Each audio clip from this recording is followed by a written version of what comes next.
रेवाड़ी शहर के सन city bypass के समीप स्थित रेवाड़ी दिल्ली व रेवाड़ी रोहतक रेलवे लाइन पर ओवरब्रिज व अंडरब्रिज निर्माण की मांग को लेकर पूर्व विधायक रणधीर सिंह कापड़ीवास व शहर के जागरूक नागरिक विवेक भाटोटिया दिल्ली में रेल मंत्री अश्वनी वैष्णव से मिले। बता दें कि सन सिटी व गोकुलगढ़ के बीच स्थित इन रेलवे लाइन पर 3 रेलवे फाटक पड़ते हैं।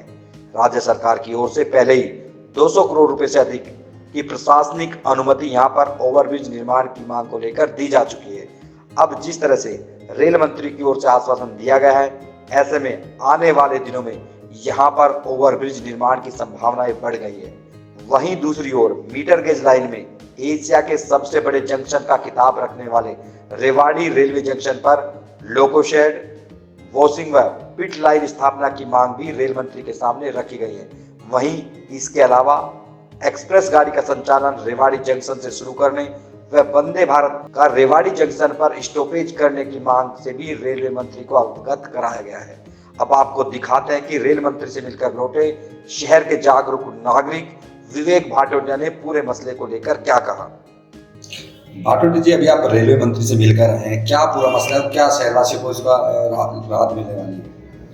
सबसे पहले सभी दर्शकों को मेरा नमस्कार। आप सभी जैसे जानते हैं, रेवाड़ी जो हमारा शहर है वो चारों तरफ से फाटक से घिरा हुआ है। पिछले दिनों महेंद्रगढ़ और नारनौल फाटक जो कि राव गोपाल देव चौक से हजारीबाग तक स्थित है, उसके लिए हमने प्रयास करा। यहाँ के सभी मौजूद लोगों का, सरपंचों का व पार्षदों का सहयोग लेकर वर्ष 2018 में उस प्रोजेक्ट को लेकर चले। और बड़ी खुशी का विषय है कि अभी हाल ही के दिनों में राज्य सरकार द्वारा उसकी टेंडरिंग का कार्य किया जा रहा है। टेंडर फ्लोट कर दिया गया है और 12 अप्रैल को उसकी फाइनल बिड बनने के बाद काम शुरू होने की जल्द आगामी महीनों में संभावना है।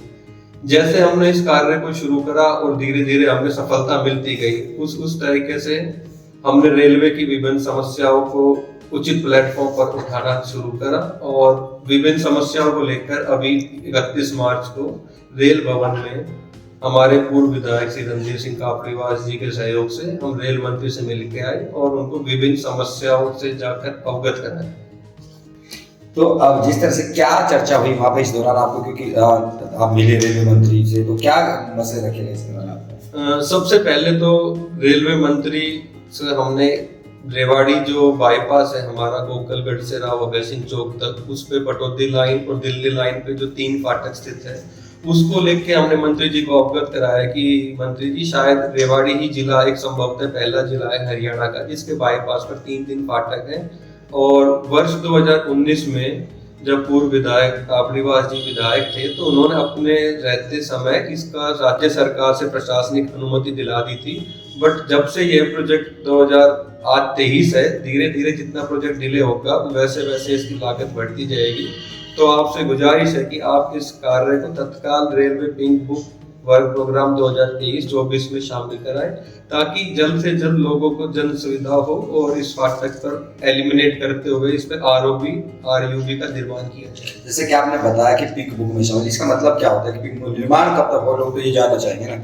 देखिए, एक रेलवे की एक सतत प्रक्रिया होती है। कोई भी कार्य शुरू करना होता है रेलवे को, रोड ओवर ब्रिज से या अंडर ब्रिज से संबंधित, पहले राज्य सरकार और एक रेलवे संयुक्त मिलकर एक प्रोजेक्ट फिजिबिलिटी रिपोर्ट तैयार करते हैं। अगर प्रोजेक्ट फिजिबल पाया जाता है तो उसकी स्टेट गवर्नमेंट से प्रशासनिक अनुमति ली जाती है विभाग द्वारा। प्रशासनिक अनुमति मिलने के बाद वो सभी जरूरी औपचारिकताएं जब राज्य सरकार ने पूर्ण कर दी है, उसके बाद वह सारे कागजात रेलवे बोर्ड को भेजे जाते हैं और रेलवे बोर्ड जब उस कार्य को अपनी अनुमति प्रदान कर देता है तो वो एक पिंक बुक या फिर वर्क प्रोग्राम में शामिल करना उसको कहा जाता है।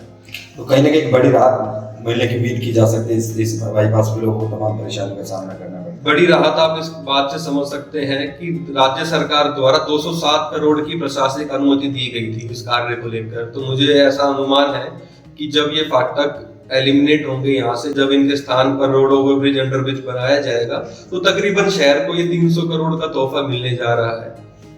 एक बात ये कर लेते हैं कि जो बड़ा जंक्शन था रेवाड़ी जंक्शन, लेकिन सुविधाओं के मामले में भी काफी कहने के पीछे है, तो उसके लेकर भी कोई चर्चा क्या आप लोगों की? जी, इस मामले में बड़ी सौहार्दपूर्ण वातावरण में हमारी रेल मंत्री जी से चर्चा हुई। इस पे रेलवे मंत्री को हमने बताया कि यह सिर्फ जंक्शन एक पैसेंजर ट्रेनों का जंक्शन बन के रह गया है, ना ही यहाँ वॉशिंग लाइन है, ना ही यहाँ पिट लाइन है। जब नैरो गेज लाइन यहाँ रेवाड़ी हुआ करती थी तो उस समय 2 यहाँ पे वॉशिंग और पिट लाइन हुआ करती थी, जो कि ब्रॉड गेज में कन्वर्ट होने के बाद दोनों को यहाँ से स्थानांतरित कर दिया गया।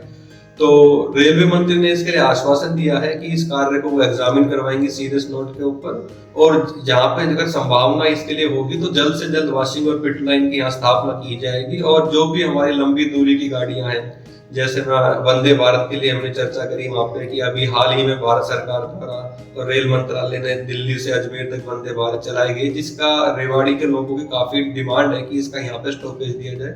तो उसके लिए भी उन्होंने वहां सकारात्मक रवैया अपनाते हुए आश्वासन दिया है कि जल्द ही इस बारे में फैसला लेंगे। और जो भी हमारे मांग पत्र में जिस भी ट्रेन के स्टॉपेज के लेकर हमने यहाँ इसमें लिखा था, जैसे जयपुर डबल डेकर ट्रेन है, नई दिल्ली राजधानी जो हमारे अहमदाबाद तक जाती है, और दुरंतो एक्सप्रेस है, जो भी विभिन्न ट्रेन है उन सभी के लिए हमने मांग रखी और उन्होंने उचित कार्रवाई करने का आश्वासन दिया।